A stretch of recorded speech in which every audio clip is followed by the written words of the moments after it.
Até aqui nos ajudou o Senhor. 1 Samuel 7:12. E essa frase carrega tanta verdade, porque quando olhamos para trás e vemos tudo o que já enfrentamos, entendemos, não foi a nossa força, foi a mão de Deus que nos sustentou. Houve dias difíceis, noites silenciosas, lágrimas escondidas, mas o Senhor permaneceu fiel em cada detalhe. Se hoje você está cansado, respira fundo. Deus não te trouxe até aqui para te abandonar agora. O mesmo Deus que te ajudou ontem está cuidando do seu amanhã. Entrega essa noite nas mãos dele.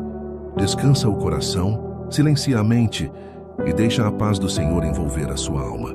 Que essa noite seja de descanso verdadeiro, de esperança renovada e de confiança no agir de Deus.